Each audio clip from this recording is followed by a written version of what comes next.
हमारे YouTube channel स्माइला tutorials में आपका स्वागत है। अगर आप हमारे चैनल पे न्यू यूज़र हैं तो हमारे चैनल को सब्सक्राइब करना और बेल आइकन को प्रेस करना ना भूलें ताकि आपको हमारी नई वीडियोस के नोटिफिकेशन साथ साथ मिलते रहें। मैं ब्रिजराज कंप्यूटर फैकल्टी। आज हम subject computer science class +1 chapter 1 number system में इस चैप्टर के मल्टीपल चॉइस क्वेश्चंस और ट्रू फॉल्स पढ़ेंगे। तो ये चैप्टर शुरू करने से पहले आपको बताना चाहूँगा कि ये जो वीडियो है तो जो न्यू सेशन से हमारा जो सिलेबस चेंज हो रहा है 2025-26 से कंप्यूटर का, उसके अकॉर्डिंगली ये वीडियो तैयार की गई है। इसमें हम नंबर सिस्टम के बारे में पढ़ेंगे कि नंबर सिस्टम होता क्या है। नंबर सिस्टम मतलब कि कंप्यूटर के अंदर ये एक वे है नंबर्स को रिप्रेजेंट करने का, जैसे कि binary number, decimal number, octal number, hexadecimal number. अगर बाइनरी की बात करें तो इसमें 0-1 डिजिट यूज़ होते हैं, ओनली 2। डेसिमल की बात करें तो इसमें हमारे पास डिजिट 0 से लेकर 9 तक यूज़ होते हैं। ऑक्टल की बात करें तो ऑक्टल में हमारे पास डिजिट्स होते हैं 0 से लेकर 7-8 डिजिट्स, और हेक्साडेसिमल में हमारे पास 0 से लेकर 9 डिजिट यूज़ होते हैं और ए से लेके एफ तक अल्फ़ाबेट यूज़ होते हैं, जिसमें ए की वैल्यू 10 होती है, बी की 11, सी की 12, डी की 13, ई की 14 और एफ की 15, जिससे हम कह सकते हैं कि हेक्साडेसिमल के अंदर हमारे 0 से लेकर 16 जो नंबर्स हैं या अल्फ़ाबेट है वो यूज़ होते हैं, 0 to 9 डिजिट्स और ए टू एफ अल्फ़ाबेट्स। तो आओ आगे हम देखते हैं। सबसे पहले बात करते हैं multiple choice questions. Number 1, which of the following is the smallest number in the hexadecimal number system. Hexadecimal number system के बारे में बताना चाहूँगा आपको कि हेक्साडेसिमल नंबर सिस्टम जो है इसके अंदर हम इसका जो बेस है दैट इज 16 होता है, 0 से लेकर 9 और ए से लेके एफ। मतलब ए 0 से लेकर 9 तक हमारे पास 10 डिजिट हो गए, और ए से लेके एफ आपको बताया पहले भी कि ए का मतलब 10 होता है और एफ का मतलब होता है 15 होता है। जब हम 0 से लेके 15 तक काउंट करेंगे तो हमारे पास क्या बन जाएगा, 16। सो ए का मतलब क्या हुआ 10, बी का मतलब 11, सी का मतलब 12, डी का मतलब 13, ई का मतलब 14 और एफ का मतलब 15। सो हेक्साडेसिमल में 0 से लेकर 9 और ए से लेकर एफ तक अल्फ़ाबेट यूज होते हैं। अब इसमें सबसे छोटा नंबर कौन सा है, मैंने आपको बताया है कि ये शुरू कहाँ से होते हैं, 0 से, और ख़त्म कहाँ होते हैं, f से। तो यहाँ क्या पूछा सबसे छोटा नंबर, तो आंसर क्या आएगा 0। Number 2, what is the binary equivalent of the decimal number 15। Binary number वो होते हैं जिसके अंदर से 2 डिजिट यूज होते हैं, 0 एंड 1।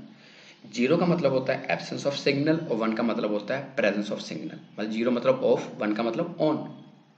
और डेसिमल नंबर सिस्टम का मतलब ये नहीं कि जिसमें दशमलव आए। डेसिमल नंबर सिस्टम वो होता है जिसके अंदर 10 डिजिट हों, 0 से लेके 9 तक। तो ये यहाँ पर कुछ बता रहा है कि अगर हम 15 डेसिमल नंबर सिस्टम लेते हैं उसका बाइनरी इक्विवेलेंट क्या होगा। मैं बता देता हूँ, इसका आंसर आया 1111, क्योंकि डेसिमल नंबर हमारा वो नंबर सिस्टम है जिसको हम डेली लाइफ में यूज़ करते हैं और बाइनरी नंबर में कन्वर्ट करना पड़ता है। अब इसको कन्वर्ट कैसे करते हैं उसके बारे में आपको एक छोटी सी एग्जांपल से बताता हूँ। बाकी जब चैप्टर में क्वेश्चन आंसर पढ़ेंगे वहाँ और भी डिटेल में इसके बारे में पढ़ाया जाएगा। सोचिए, देखिए इसमें हमने क्या करना है, हमसे पूछा गया है कि नंबर 15, यहाँ पे आपने दो चीज़ें निकालनी है, एक क्वोशिएंट और एक रिमाइंडर। जब हम 15 को 2 से डिवाइड करेंगे तो ये याद रखना है कि इसमें जो आंसर आपका वो इंटीजर फॉर्म में आना चाहिए, मतलब डेसिमल पॉइंट अलाउड नहीं है। 15 को 2 से डिवाइड किया तो क्या हुआ, 2 इंटू 7 14, मतलब क्वोशिएंट आ गया 7 और 1 क्या बच गया, रिमाइंडर। क्योंकि ये जो टेबल है वो 14 तक पढ़ा गया है, 7 टू 14, तो 7 क्वोशिएंट आ गया और रिमाइंडर आ गया 1, क्योंकि नंबर पूरा डिविजिबल नहीं है। अगर नंबर पूरा डिविजिबल होगा तो 0 आएगा। सो इसी तरह हमने अब हमारे पास है 7, अब 7 को ब्रैकेट में लेके 2 से डिवाइड किए तो क्वोशिएंट क्या आया 3, अब फिर रिमाइंडर क्या बच गया 1। उसके बाद हमारे पास अब क्वोशिएंट आया 3 को 2 से डिवाइड किया तो फिर क्वोशिएंट आया 1 और रिमाइंडर आया 1। अब उसके बाद 1 को 2 से डिवाइड करेंगे, जब 1 को 2 से डिवाइड करेंगे तो जब छोटा नंबर को बड़े नंबर से डिवाइड करते हैं तो क्वोशिएंट 0 आता है और रिमाइंडर 1 आता है। इसको जब आपने नोट करना है तो इसको नीचे से नोट करना है, तो नीचे से हम नोट करेंगे तो क्या आंसर आएगा इसका आंसर आएगा 1 1 1 1। आप देख सकते हैं कि मैंने एरो बना के बताया है कि इसका आंसर आपने रिमाइंडर नोट करना है फ्रॉम बॉटम टू टॉप। तो इसका आंसर आ गया 111 4 टाइम्स। आप देख सकते हैं जब 15 का रिमाइंडर है, 15 को हमने डिविजिबल किया है अकॉर्डिंग टू बाइनरी कैलकुलेशन, तो हमारे पास वन आंसर क्या है 1111। Third, which number system most commonly used in everyday arithmetic. हमारी डेली लाइफ में अर्थमेटिक में कौन सा नंबर सिस्टम यूज होता है? ऑप्शन है बाइनरी, डेसिमल, हेक्साडेसिमल और ऑक्टल। तो इसका सही आंसर है डेसिमल। डेसिमल नंबर सिस्टम जैसे 1 2 3 अपनी रियल लाइफ में किसी चीज़ को मेजर करते हैं, बाजार से कोई चीज़ लेते हैं उसको मेजर करना है, जब पैसा खर्चते हैं, वो सारा कौन सा है? Decimal number system. तो डेसिमल नंबर सिस्टम वो होता है जिसमें सबसे छोटा डिजिट 0 होता है और सबसे बड़ा 9 होता है। तो 0 से लेकर 9 टोटल 10 डिजिट होते हैं, इसलिए इसको बोलते हैं decimal number system. Number 4, radix of hexadecimal number system is. कि जो हेक्साडेसिमल नंबर सिस्टम है इसका बेस क्या होता है? इसके ऑप्शन है 2, 15, 8 और 16।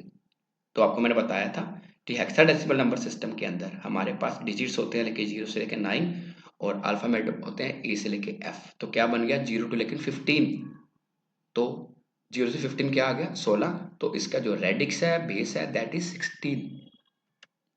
नंबर 5, 38 CB और ब्रैकेट के बाद नीचे मैंने लिखा 16। इसका मतलब है कि वो नंबर जिसका बेस 16 होता है उसको कौन सा नंबर सिस्टम बोलते हैं? तो आपको बताया है कि जिसके अंदर alphabet A to F allowed हो वो कौन सा होता है? बाइनरी, डेसिमल, हेक्साडेसिमल या ऑक्टल। जैसे उसका आंसर होगा हेक्साडेसिमल। ये हेक्साडेसिमल के अंदर हमारे पास अल्फाबेट भी होते हैं A to F और डिजिट्स भी होते हैं 0 से लेकर 9 तक कोई भी डिजिट। तो इसका आंसर हो गया हेक्साडेसिमल। आगे हैं true false. Number 1, the binary number 4 time 1 represents the decimal number 15। क्या ये सही है या गलत है? ये बिल्कुल सही है। पीछे आपको मैंने जब MCQ कराए उसके एग्जाम्पल में बताया था कि कैसे आप एक डेसिमल नंबर को कन्वर्ट करते हैं बाइनरी नंबर में। Number 2, the hexadecimal system uses 2 as its base or radix. कि हेक्साडेसिमल नंबर सिस्टम में इसका जो बेस होता है वो 2 होता है। ये बिल्कुल गलत है क्योंकि हेक्साडेसिमल नंबर का बेस होता है 16। बताया था A to F और स्टार्टिंग 0 to 9। जब 0 to 15 हम काउंट करेंगे तो आंसर क्या बनेगा 16। सो ये गलत है। सो जो 2 बेस है वो होता है बाइनरी नंबर सिस्टम का। Number 3, Octal word comes from Latin word oct which means 8। कहते हैं ओक्टल वर्ड है लैटिन भाषा का शब्द है ओक्ट जिसका मतलब होता है 8। ये बिल्कुल सही है।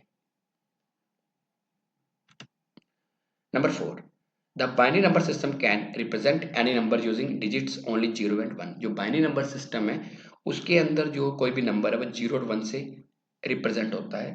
ये बिल्कुल ठीक है। बताया था कि 0 का मतलब होता है एब्सेंस ऑफ सिग्नल एंड 1 का मतलब होता है presence of signal. Number 5, in the octal number system the digit 9 is valid. कि ऑक्टल नंबर सिस्टम में जो 9 डिजिट है ये वैलिड होता है। ये बिल्कुल गलत है क्योंकि ऑक्टल नंबर सिस्टम आपको स्टार्टिंग में बताया था कि ऑक्टल नंबर सिस्टम वो होता है जिसमें 8 डिजिट्स होते हैं 0 to 7। सो ये गलत है। ऑक्टल में सिर्फ 0 से लेकर 7 डिजिट्स आ सकते हैं 9 नहीं आ सकता, इसलिए ये गलत है। Number 6, in hexadecimal system the letter B represents the decimal value 12। कि हेक्साडेसिमल नंबर सिस्टम में जो अल्फाबेट B है वो 12 डेसिमल वैल्यू को रिप्रेजेंट करता है। ये सही है या गलत अभी देखते हैं। हेक्साडेसिमल नंबर सिस्टम में हमारे पास 0 से लेकर 9 तक डिजिट होते हैं। उसके बाद A आता है। A का मतलब होता है 10, तो B का मतलब क्या हुआ 11। सो ये बिल्कुल गलत है कि हेक्साडेसिमल सिस्टम में B जो है उसकी वैल्यू 12 नहीं होती, उसकी वैल्यू होती है 11। सो ये गलत है। Number 7, Roman number system is an example of positional number system. Position number system वो होता है जिसमें किसी वैल्यू की पोजीशन पता हो हमें। जैसे हम नंबर लिखते हैं 0 से लेकर 9, हर की अपनी पोजीशन है। हेक्साडेसिमल नंबर सिस्टम में बताया आपको 0 से लेकर 9 और A to F उनको भी पोजीशन मिल रही है। ऑक्टल में भी पोजीशन है, आप देख सकते हैं 0 से लेकर 7। और जो आपका नंबर सिस्टम ऑक्टल है उसमें भी पोजीशन है, बाइनरी में भी पोजीशन है। बट एक नंबर सिस्टम ऐसा होता है रोमन नंबर सिस्टम जिसमें पोजीशन नहीं होती, वो सिंबल्स की फॉर्म में यूज होता है। अब यूज करते हैं कई बार रोमन लैंग्वेज मैथमेटिक्स में। तो सही ये बिल्कुल गलत है। तो आज के लिए इतना ही। अगली बार फिर किसी नए टॉपिक के साथ मिलेंगे। अगर आपकी कोई क्वेरी है तो आप कमेंट सेक्शन में पूछ सकते हैं, या अपने कंप्यूटर अध्यापक की मदद ले सकते हैं। धन्यवाद।